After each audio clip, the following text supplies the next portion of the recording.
54 matches, 30 wins, some heartache, some joy, a clear vision and real togetherness. It's a year of Steven Schumacher.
Hello, yes, good afternoon. Welcome along to Argyle TV on what is a bitterly cold day, isn't it? It's well and truly December, but we can confirm the game is on.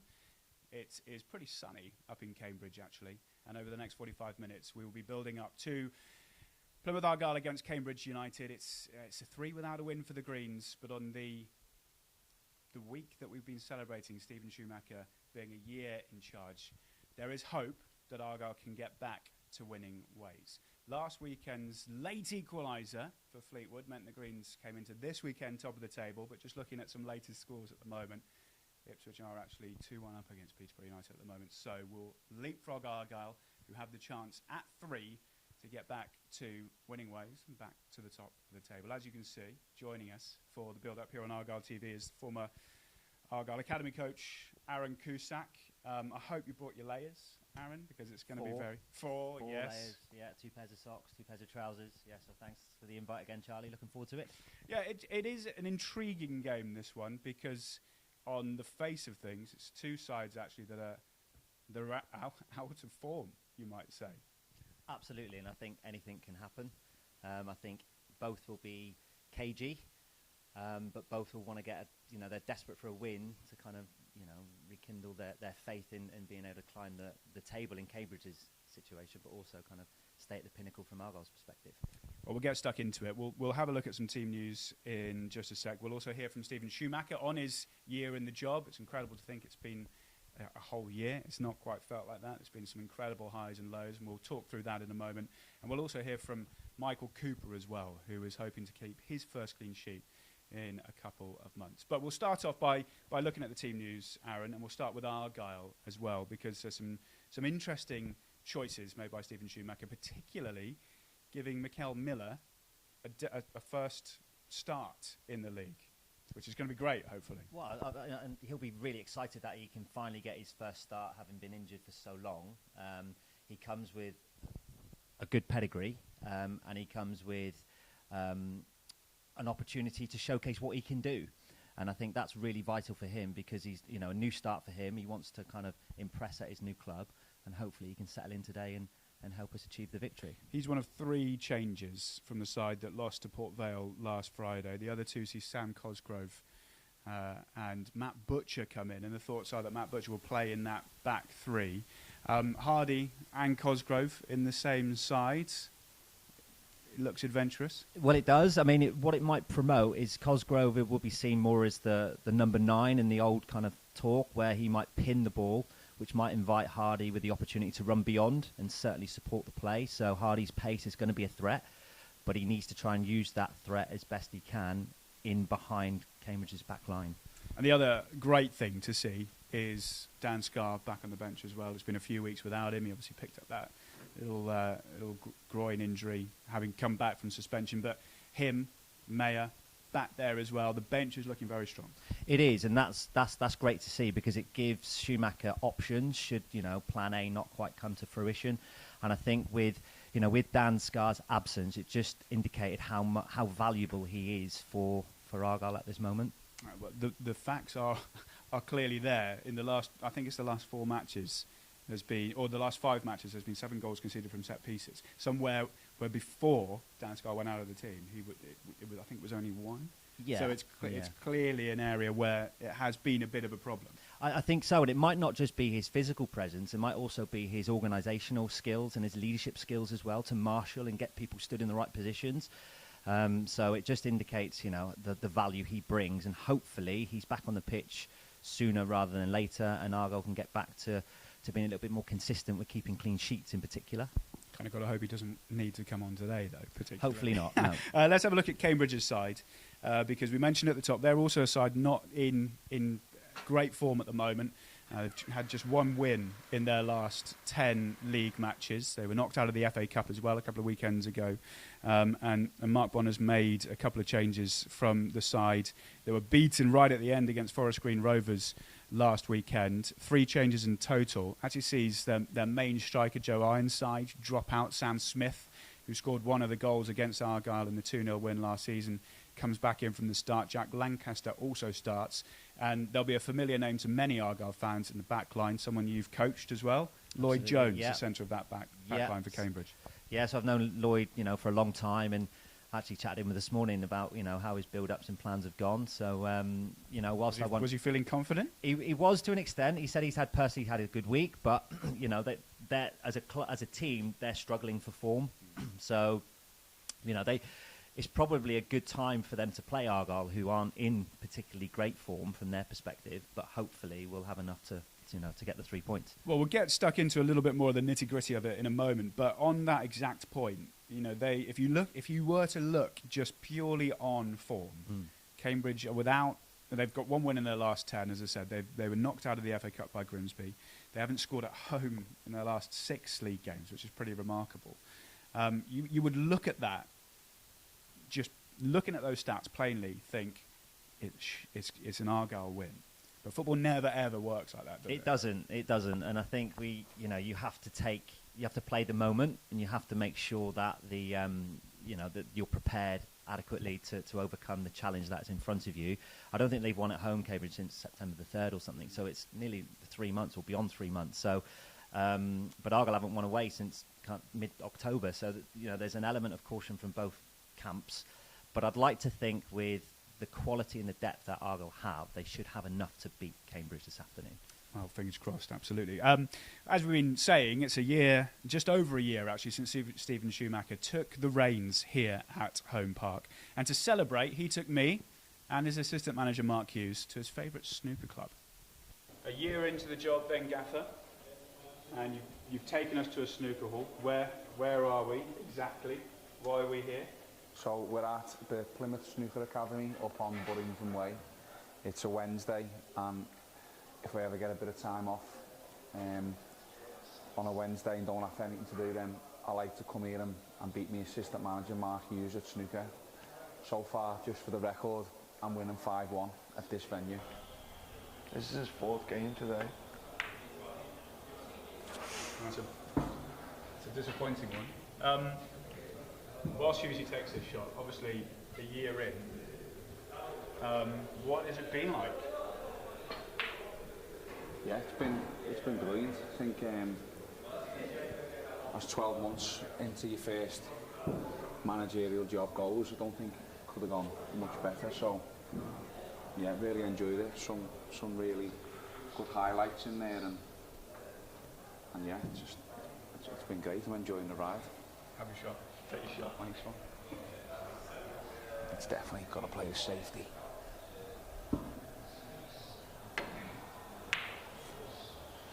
Sometimes against Hughes, you've just got to play safe. Keep him as far away from the ball. His eyes, apparently it's too dark in here. Because he knows my eyes is bad, he keeps the distance away from the edge, as you can see him. So I'm gonna say words to you. Go on. And I want you to respond with just the first thing that comes into your head. Okay. Okay? Yeah. Gaffer. Yeah. That's the word. Oh. Hello. Nice. I don't know. Match day. Enjoyable. Yeah, best part of the week. Is that one word or? Am I No, allowed it to say doesn't have one? to be one word. Oh, okay, yeah. So So, yeah, match day, but enjoyable, good. best part of the week. Training. Detailed. That's, yeah, detailed. Everything for a reason. Oh, I'm in now. Got me eye in. I just try and just be honest with people. Just tell them what you're thinking, and as he's just said, get their feedback. So don't overcomplicate things. Try and keep things quite simple and explain reasons why we're trying to do something. And if you get it right, great. If you don't get it right, at least you've explained to people why you've decided to do something. And if you can hold your hands up and say, I got that wrong, then people give you a little bit of respect. So probably that, just trying to be genuine, maybe.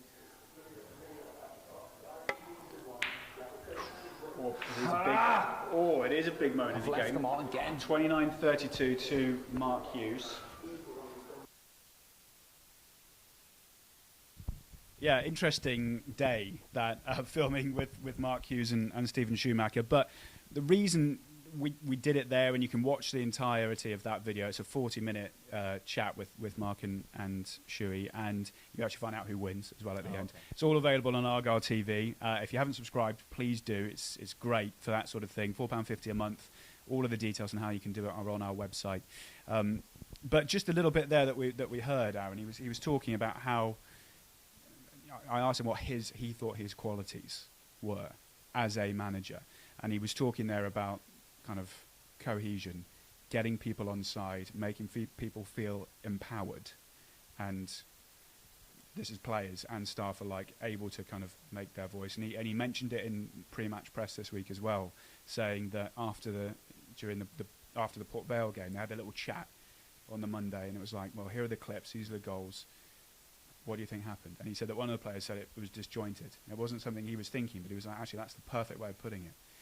And it's quite, I don't know whether that's a new wave of coaching, but he seems to have a lot of emphasis on player input, other staff input into the way he goes about things.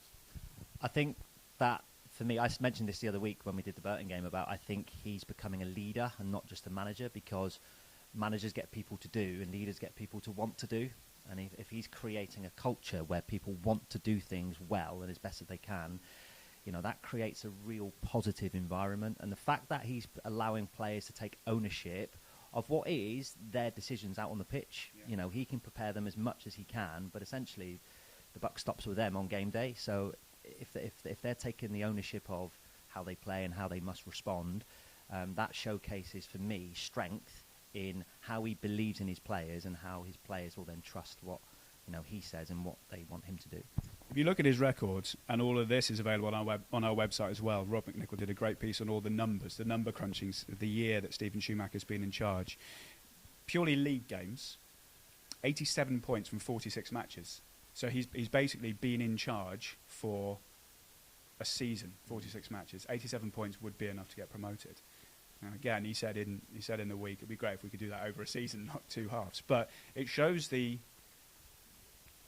improvement, even from Ryan Lowe's side, that was a successful side, that he's managed to implement, because that is I think it's 56% win ratio as well. It's massive, isn't it? It's very impressive. At any level, really. One every 2 games they're winning. So if that goes to form, they should win today technically because they didn't win last week. So if you think the statistics, there you go. There we go. But what I think it indicates was, under Ryan Lowe was the leader, and Schumacher was very much someone in the supporting role, and now Schumacher is the leader himself, and we're starting to see the bits that he's allowed to implement because he's the person at the helm.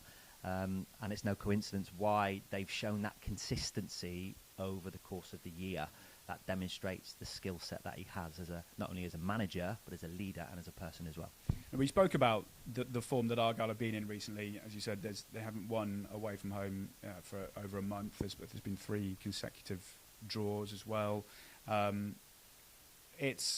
What do you put that down to? Obviously, the start of the season was so strong. There's bound to be a period in the season where it doesn't quite go to plan. But could you look at injuries? Could you look at the fact there was a break in the season even for them? We're not playing in the FA Cup. They had that little period off. Is it easy just to put your finger on what it could be? I think perhaps disruption of injury, so players falling out of form or losing their place due to injury, can have a massive impact on the momentum of the team. And no football season, any sport is ever linear. It's not straight, it's up and down, it's undulating, it's non-linear. So I think it's about how teams can respond to situations. Now, Argyle have had unfortunate injury, losing Finn Azaz and Danny Mayer at the same time, 2 very creative footballers. There's a high percentage of your creation or creative players and goals that you can attribute to their contribution. And I also think, confidence is a fickle thing.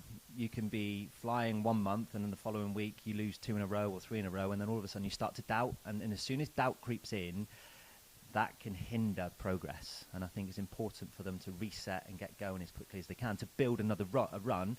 We say that they've not won a game in 3, but they've only lost 1 league game in kind of 15, 16. So it's not all doom and gloom. It's just building again. The last time Argyle lost a league game, they went to a side that was struggling at the bottom of the table in Forest Green and won 3-0. So again, we're hoping that could be the same today. Keep watching here on Argyle TV because we've got plenty more coming up for you over the next 20 minutes or so. We'll be finding out what the first team squad got up to when they went to Managerial and the Sports Hub for a Christmas cracker activity a little later on. And we'll also be hearing from our number 1, Michael Cooper, so don't go anywhere.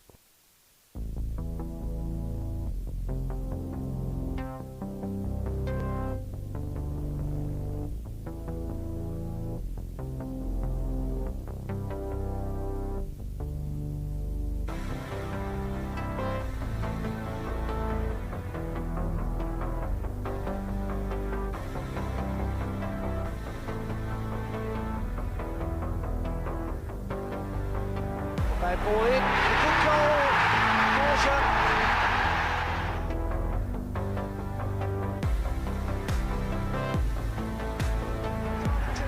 Still reaching progress into the 2nd division.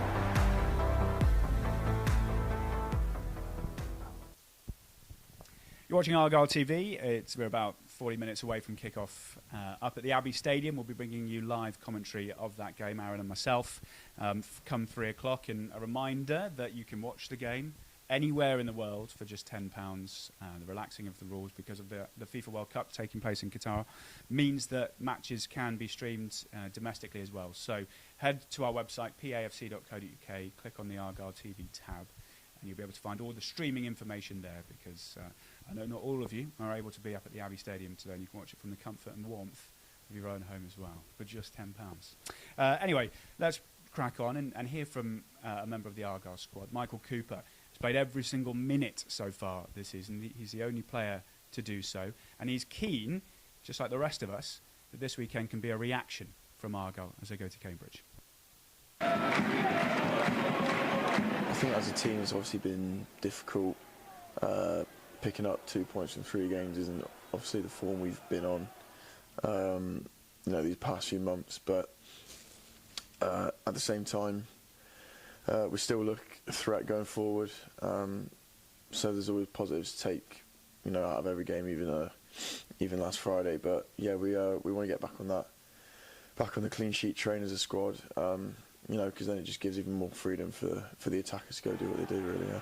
Does it kind of show where we have kind of come to expect in terms of quality performances and results, that when you have 3 games that don't go your way, people from the outside are looking in going, is this the end of the run? It's still top of the table, still on 40-odd points. Yeah, I think it says a lot about our standards, the way they have been this season, following on from last season.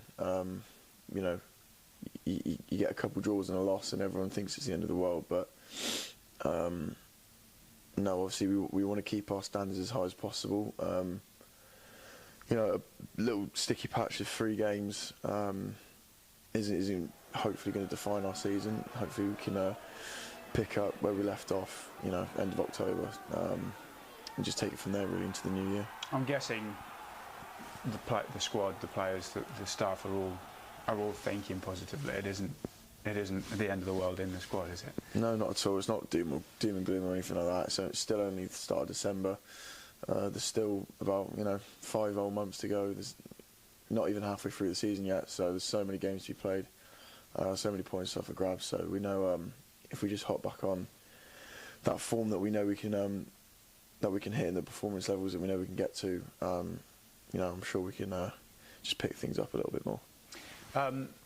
That could all start this weekend against a Cambridge side that are struggling at the moment. And you mentioned about picking up points. December's notoriously a busy month, isn't it? Lots of games. Yeah. Perfect opportunity to get on a great run. Yeah, I think it's difficult with even more away games. You obviously got Boxing Day 29th first. But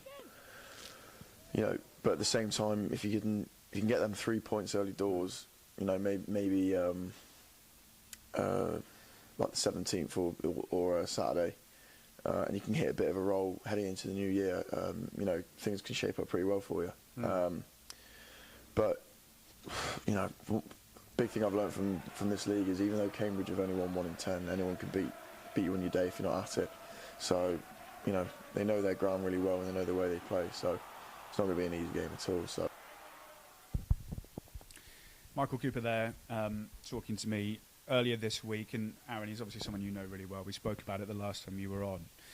He'll be, he's always a cool and calm customer, and we know how good he is. But if we look at the stats, I think we've fallen behind in each of our last 3 matches in all competitions. If you put the Papa John's Trophy game in there as well, it's 8 games since we've conceded it, since we kept a clean sheet.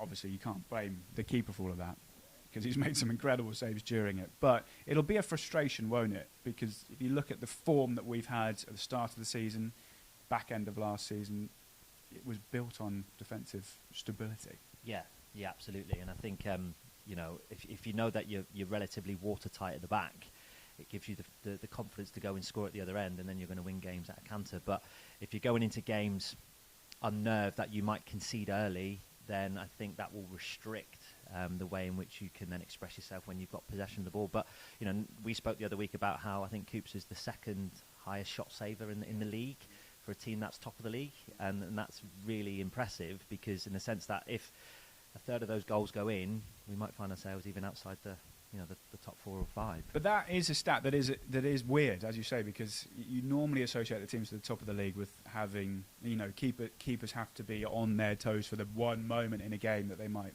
have a shot to save. And I was kind of thinking about it. Today is another example of a change in that back 3. Matt Butcher comes back into it. I don't think there's been the same back 3 for the last certainly 4 or 5 league games, due to injuries, whatever. That probably isn't helping, is it? No, it wouldn't. I mean, they're all teammates, so they'll all get on, and they work day in, day out with each other. But getting that consistency and building those relationships as a unit, not just as individuals, as a unit, is key to success and consistency of being able to help each other through difficult circumstances. If you're having to chop and change and unbalance things week in, week out, that's naturally going to affect the flow of how the team plays. One thing, though, that I suppose is in their favour, and we've heard it with the England team currently out in Qatar as well at the moment, and Coops mentioned it in that chat there, that there's definitely no negative feelings in the camp at the moment. And, I can testify to that. I'm in and around them every day, and they are all exactly as they were 2 months ago when we were on that winning run. And that can only be a great thing, can't it? Especially when things aren't quite going your way. Yeah, I mean, the last thing you want is people start becoming personal and pointing fingers at each other, because then you get a blame culture, and then that doesn't help anyone. And I think it goes back to the testament to Schumacher's leadership about harmonising the group and having to work together when things aren't quite going to plan.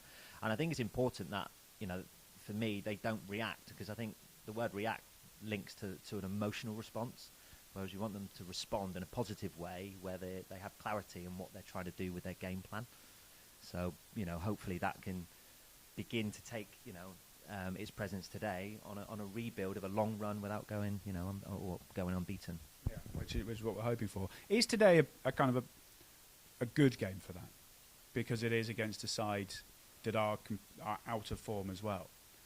Is it, as a coach or someone, are you looking at, well, this is actually the perfect time to be playing this game off the back of our first home defeat of the season? First time we haven't scored a goal in the league this season. It's an interesting question, because why not? That would be my answer. Why can't it be a perfect time? Do you want to play a team that's won their last 6 games? Probably not. But at the same token, why wouldn't you? But it would be nice to go against the team that they are today, who are a little bit struggling themselves. So they're going to be weary. They're going to be unsure. They certainly don't want to concede the first goal, because recently they haven't won many games, and going behind, they're certainly not going to win the game. So if Argyle can get their noses in front early, then that will unrest and unnerve Cambridge, which might lead them to a second, third goal as the game progresses. Is that also why you think Stephen Schumacher's gone for the side he has gone for? He's got Sam Cosgrove and Ryan Hardy. You'd imagine they'll probably play central-ish together. Completely different players, but it's quite bold, isn't it? It is quite an attacking thing to do. It's not like an Irelanders who can play slightly further back. You'd imagine they probably will be either a 2 or close to each other, as you see. Yeah, I mean, we won't know until kick-off, of course, but that might promote more of a direct style of play. If we go back to the World Cup, looking at Holland last night, they went very kind of old school, for want of a better phrase, where they were long ball and getting the flick-ons, and they're getting the second balls. And I thought, Argyle last week against Port Vale didn't get the second ball early enough for me. I think the turnovers were too constant. So maybe he's opted for that to try and stretch the game, which might then invite the team to get up the pitch, thwarting the threat towards our own goal, 60, 70 yards up the pitch. What did you make of the Holland free kick? I thought it was brilliant. I thought it was so creative. I bet you we start seeing that more and more. And high pressure as well. The stakes are really high. Yeah. And I just thought it was a really well-worked and clever free kick to use at that moment. If we see Argyle do that today, wow. Right, let's just swerve away from what's happening today for Plymouth Argyle and look back at something that happened during the week, because the entire Argyle first team squad were in attendance at the Managerial Sports Hub on Tuesday night for the Argyle Community Trust's annual Christmas Cracker event. It kicks off the Trust's ever-popular Christmas roadshows. There were over 250 youngsters in attendance as well. Let's have a look and see what it was like. So we're here today at Managerial to join the Christmas Cracker Roadshow. As you can see, we're joining in with the kids, scoring some goals, and like I said, having a really great time. Signed some shirts and posters afterwards, and yeah, it's a brilliant occasion. How much fun have you had, and how important is it to be at events like this? Yeah, I don't know whether I'm having more fun than the kids at times, but no, it's brilliant.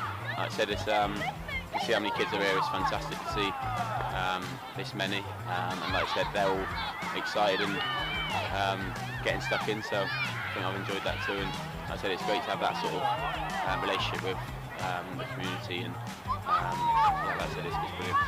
I think everyone's had a bunch of fun today. The whole squad's come down. Just to see the kids play a bit of footy with them all. And it's really important that we come here, the Community Trust put these events on, because the kids love it when they come see us and stuff. So anytime we can come here and show a little kick about with them, especially around Christmas time, I bet they're all buzzing. So it's certainly positive, and it just helps the Community Trust just keep building what they've built already, which is great foundations for kids around Plymouth, really. Yeah. How vital is it to have sessions like this, do you think? Yeah, I think it's really good, and like I said, it is good to keep that connection with us and the community and the fans, and like I said, if it makes their evening us being here, and like I said, it's nothing for us to do, and we really enjoy it. I mean, it's something that I do enjoy personally. It's great to see the enthusiasm on the kids, and like I said, sometimes in football you can get sidetracked by how intense it can be, and then you come to somewhere like this and you just see the enjoyment of kids. So yeah, no, it's really great. What impact does it have on you as a squad going through the season, having this sort of break between matches to be able to spend some time with the kids? Yeah, I guess it's a nice little bit of respite, you know, to have a bit of fun with the kids. Because obviously, you know, growing up, we all know how much it meant to, as a kid, you know, maybe a few first team players coming down and having a kick about with you. So to be fortunate enough to be in that position now and give back to the kids a little bit is a nice feeling. Yeah. So, Shui, we're here today for the Managerial Christmas Cracker. First of all, how important and how much fun have you had tonight here playing with the kids? Yeah, it's brilliant. We look forward to this night every year. It's one of the best nights that we have in the calendar, to see so many kids come out and enjoy themselves. So, I've lost count of how many here. My God, there's loads. Seems to go more and more every year, but hundreds of pitches, hundreds of kids, and our lads just mixing in and trying to have some fun. Yeah.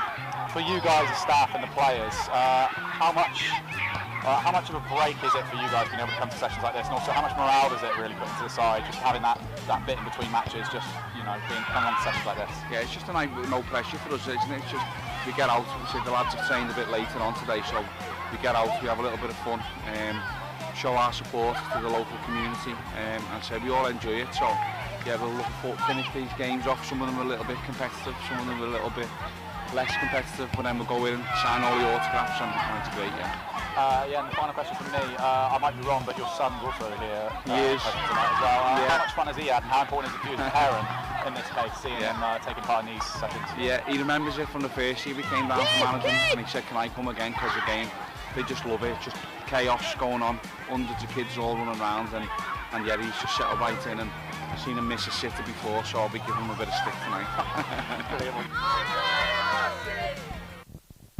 Great to see. So many kids enjoying themselves. The first team players absolutely loved that as well. And young Schumacher missing a sitter will he'll be getting extra shooting practice, that is for sure, from his dad. It looked like a great event. Just a gentle reminder as well, actually, that Argyle women take on Oxford United tomorrow in the third round of the Vitality Women's FA Cup. Looking for a spot in the much coveted fourth round, which is when all the big teams, the WSL teams, come in. It's a 2 o'clock kickoff up in Oxford, and you can follow all of the action on Argyle WFC.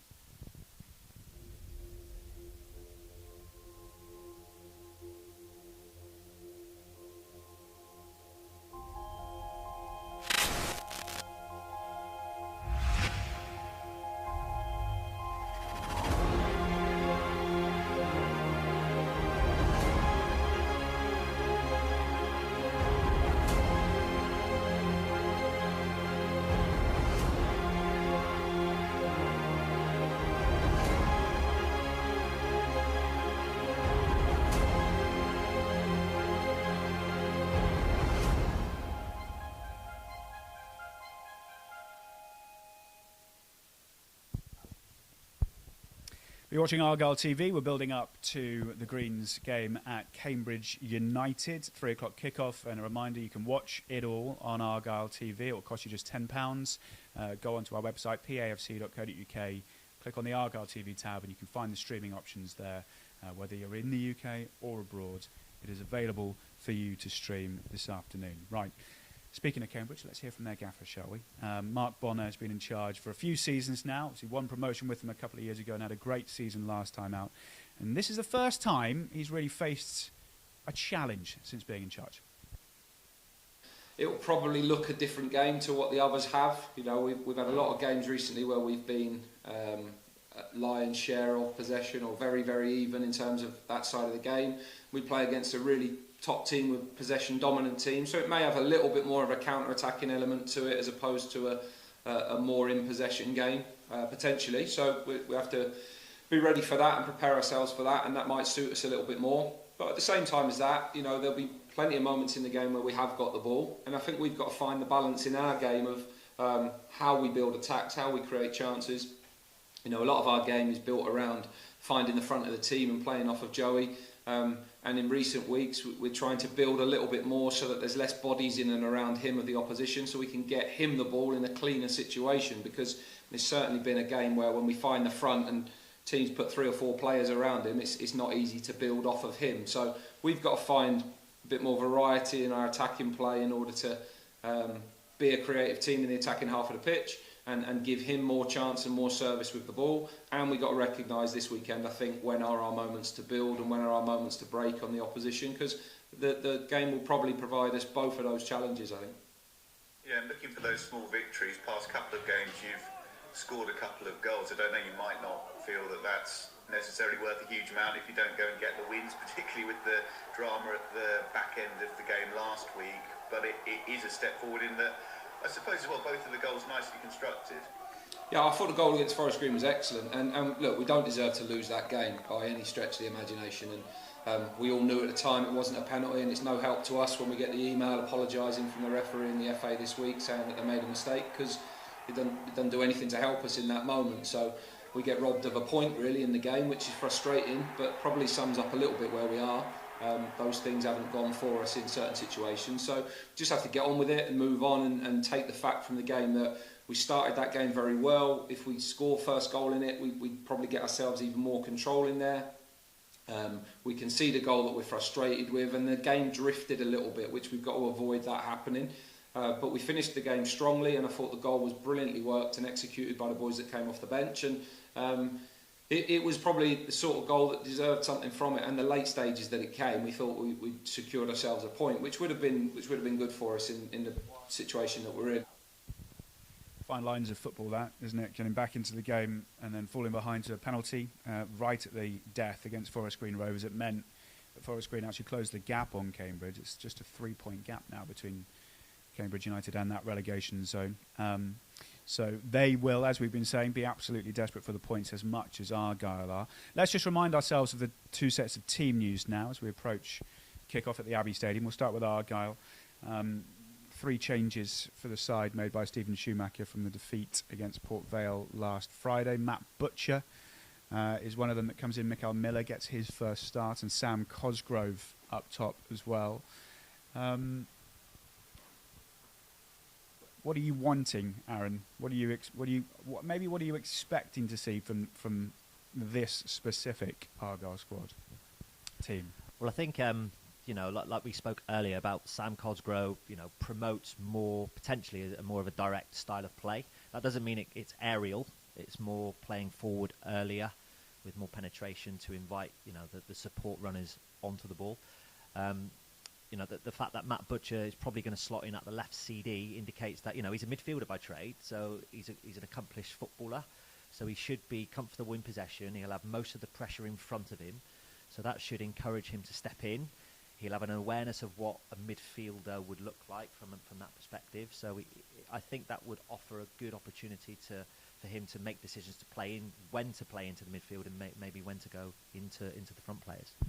And then we kind of touched on it, but the importance of the bench has been huge so far this season. But if you look at it now, you've got people like Danny Mayer, Barley Mumba, Niall Ennis that can really make that difference if needed to.